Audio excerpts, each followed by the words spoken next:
You shake someone's hand. They tell you their name. You smile, you nod, and within 3 seconds, it's gone, vanished, like it was never spoken at all. You tell yourself it's just bad memory. Maybe you're getting older. Maybe it's stress. Maybe you have ADHD. But here's what Carl Jung discovered in his clinical practice that changes everything.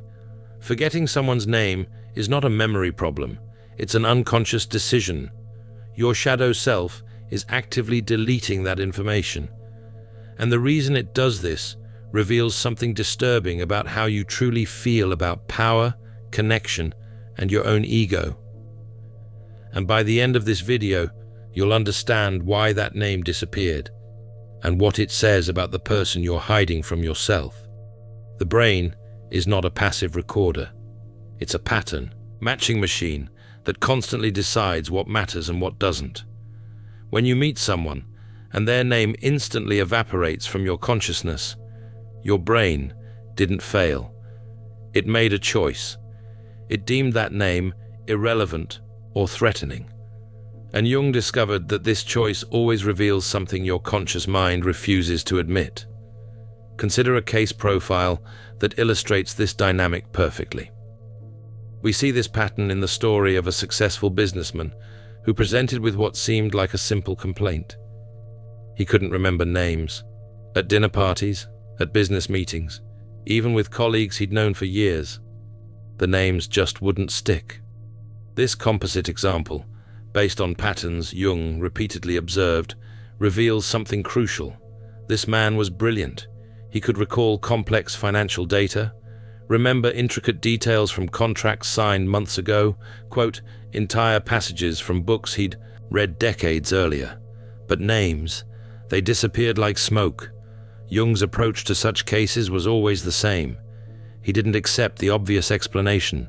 He knew the unconscious never wastes energy. If the brain was actively deleting specific information, there had to be a reason. In therapeutic work with similar presentations, he would ask patients to describe, in detail, the moments when names escaped them. And what emerged was a pattern so clear, so undeniable, that Jung realized he wasn't treating a memory disorder. He was witnessing what he termed the Narcissistic Shield in action. Here's what Jung discovered through decades of clinical observation. When you're obsessed with your own performance in a social interaction, when all your psychic energy is focused on how you look, what you'll say next, whether you're making a good impression, you have no energy. Left to receive the other person, you're not listening, you're waiting to speak.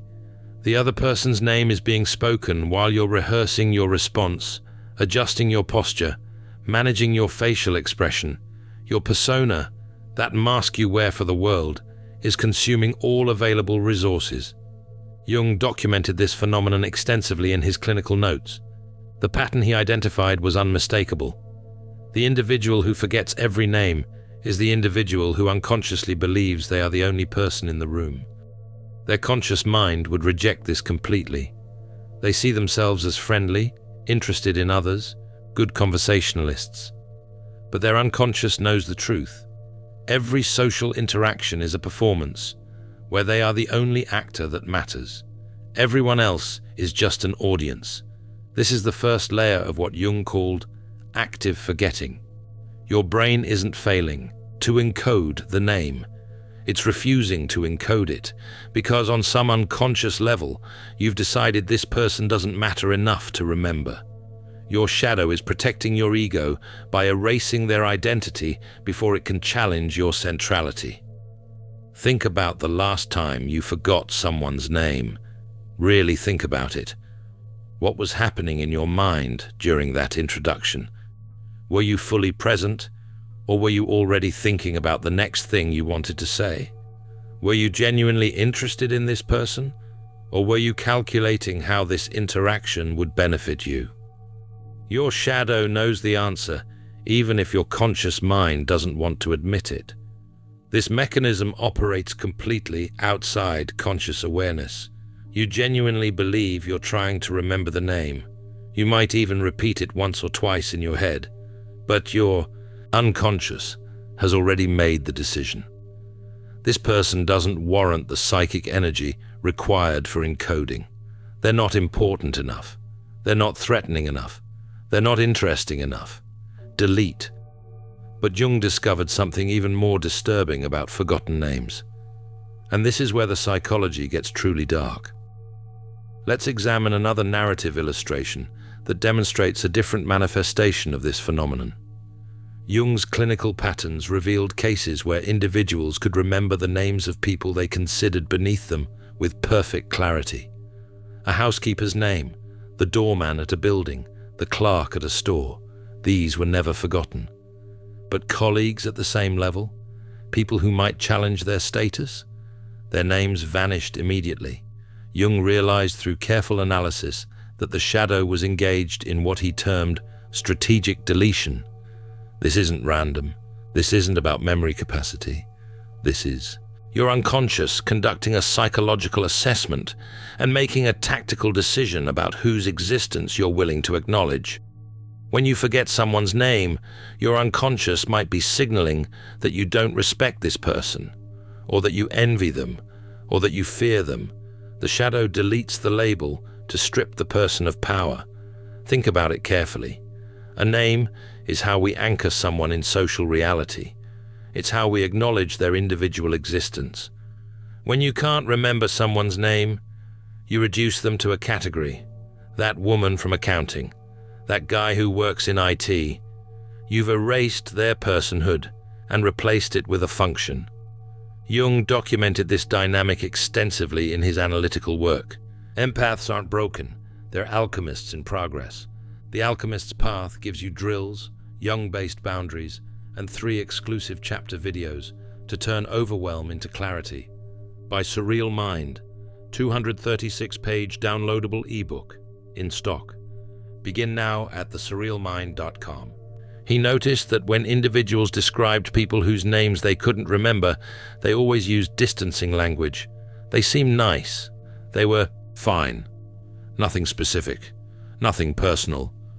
The forgotten name was a symptom of unconscious rejection. The shadow was communicating a clear message. This person threatens me, diminishes me, or forces me to confront something I don't want to see in myself.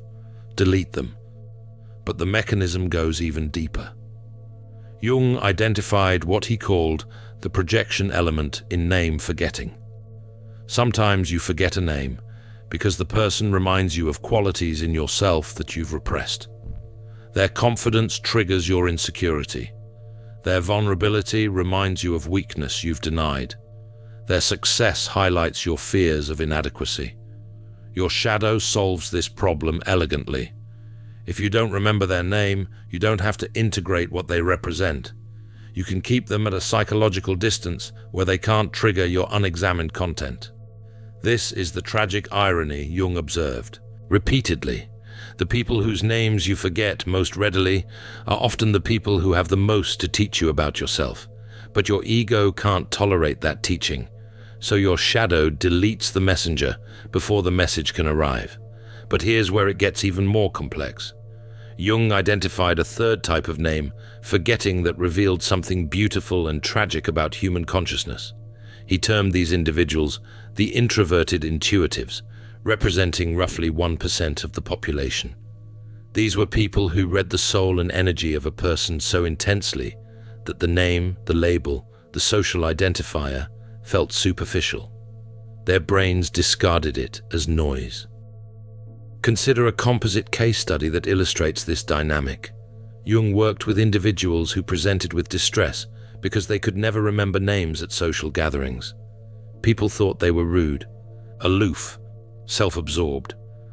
But when Jung explored their inner experience through careful therapeutic dialogue, he discovered something remarkable.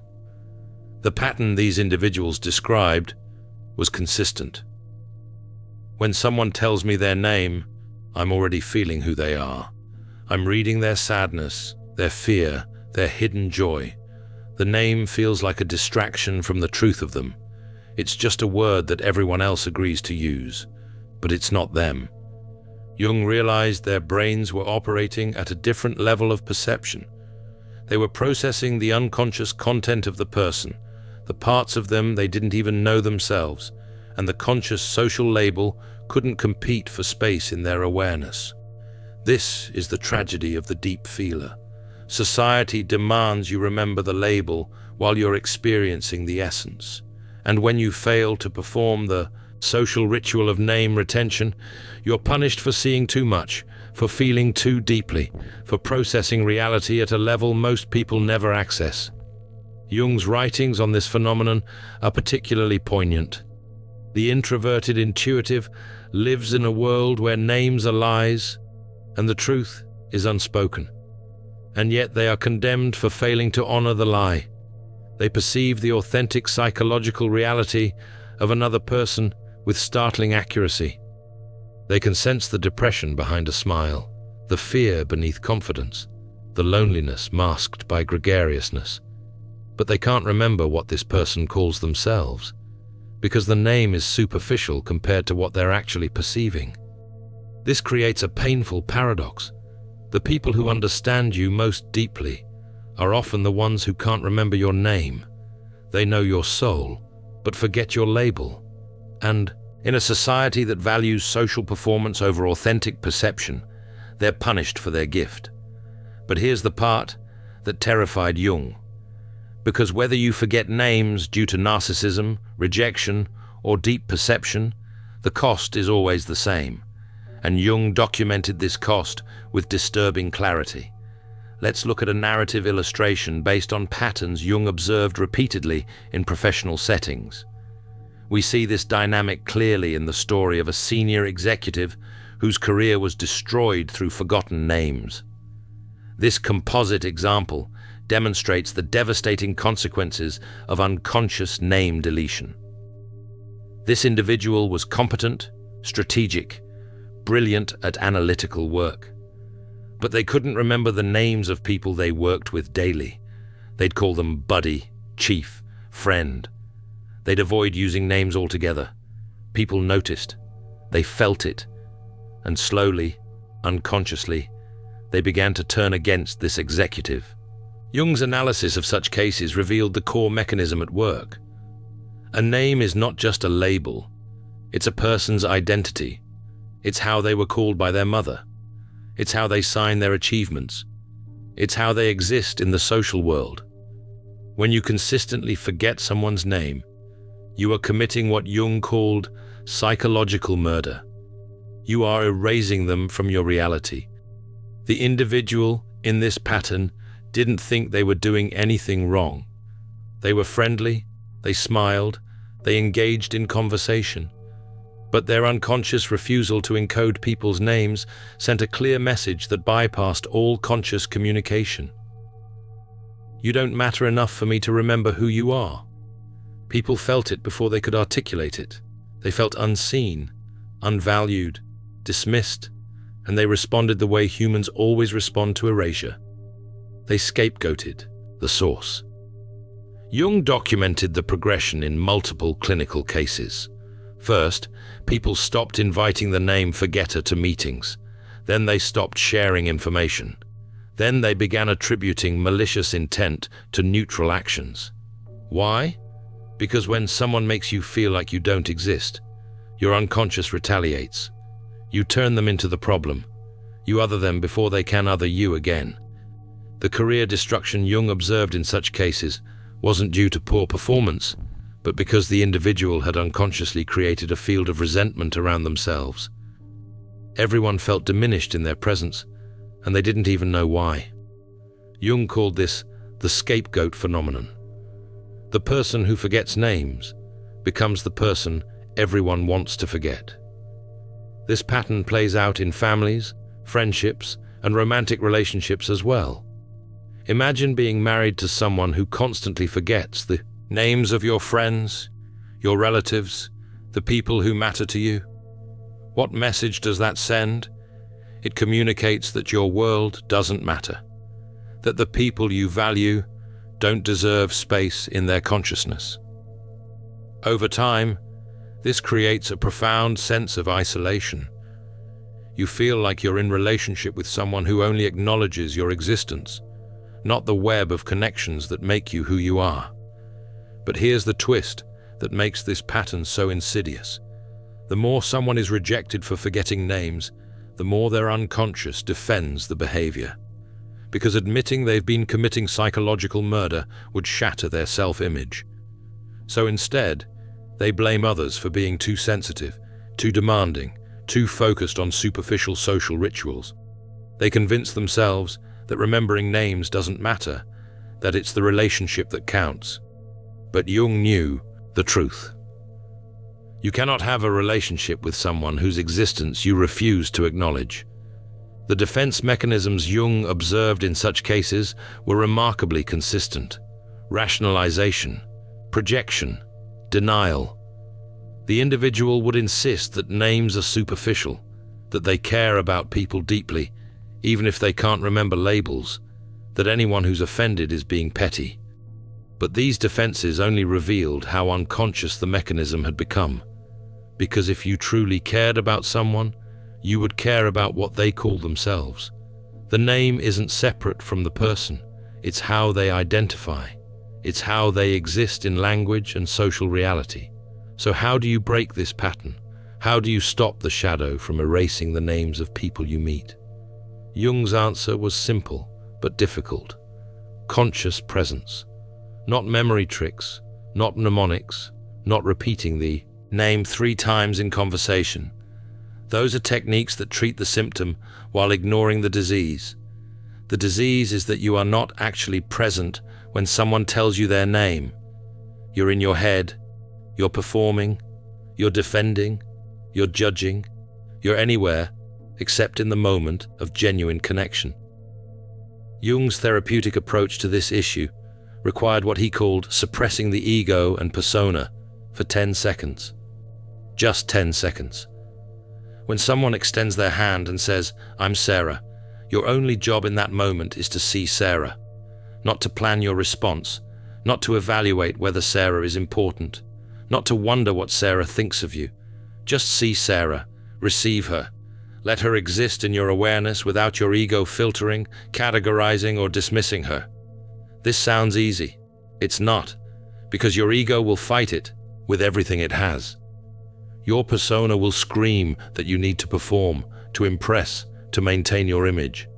Your shadow will whisper that this person doesn't matter, that you shouldn't waste energy on them, that there are more important things to focus on. But if you can hold space for those 10 seconds, if you can let someone be real to you, instead of just a prop in your social performance, the name will encode naturally, because you've given the other person permission to exist in your reality. Jung's clinical work demonstrated that this method, while simple, required genuine psychological work. Individuals had to confront why they couldn't be present. What were they defending against? What made genuine connection so threatening that their unconscious had to delete names to maintain distance? These questions led to deeper therapeutic exploration of attachment patterns, narcissistic defenses, and fear of intimacy. In cases where Jung applied this approach, the transformation was remarkable, not just in name retention, but in the quality of relationships. When you learn to be genuinely present for 10 seconds, you discover something profound. Connection becomes effortless, because you're not performing anymore. You're not calculating. You're not defending. You're just being with another human being in a moment of authentic encounter. Here's what Jung wanted you to understand from decades of clinical observation. Forgetting names is not a quirk or a flaw or a sign of aging. It's a message from your unconscious about how you relate to other people and to your own ego. If you forget names because you're trapped in narcissistic performance, your shadow is telling you that you've made yourself the only person who matters. If you forget names because you're rejecting people who threaten you, your shadow is telling you that you're still operating from fear and insecurity.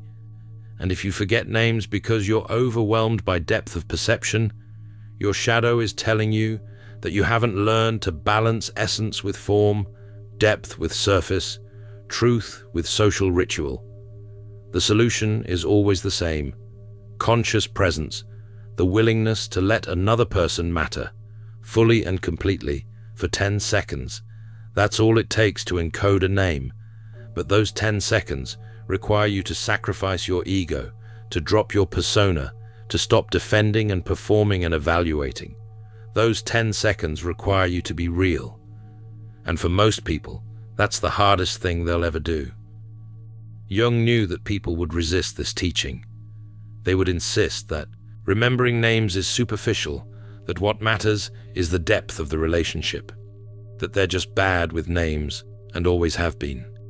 But he also knew that every excuse is a defense mechanism, and every defense mechanism is protecting something the ego cannot bear to see.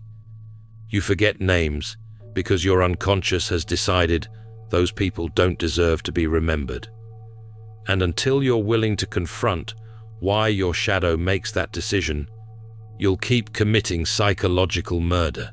You'll keep erasing people, and you'll keep wondering why you end up isolated, why people turn against you, why you feel like no one really sees you. The answer is simple and devastating. You never really saw them. Let me give you something practical to work with. The next time you meet someone, I want you to try an experiment. Don't think about what you'll say next. Don't evaluate whether they're important. Don't plan how you'll position yourself. Just look at them. Really look at them. See the person behind the social mask. Notice their eyes. Notice their energy. Notice the humanity they're offering you in that moment of introduction. And when they say their name, receive it not as data to be stored, but as a gift of identity being offered. That's the integration Jung was teaching. Not a memory hack, but a fundamental shift in how you relate to other human beings. When you stop treating people as props in your performance and start treating them as fully real beings with their own inner worlds, their own struggles, their own depths, names encode effortlessly. Because you've stopped murdering them. You've let them live in your awareness. The psychology of forgetting names is the psychology of ego protection, of unconscious rejection, of depth perception that hasn't learned to integrate with social reality. But it's also the psychology of transformation, because once you see why you forget, once you understand what your shadow is protecting, you have a choice. You can keep erasing people and wondering why you're alone, or you can choose to see them fully, completely, for 10 seconds. That choice is the difference between isolation and connection, between performance and presence, between psychological murder and genuine relationship. Jung spent decades documenting this pattern because he recognized it as one of the most common and most destructive ways the unconscious sabotages our lives. We tell ourselves it doesn't matter, that it's just a name. But the unconscious knows better.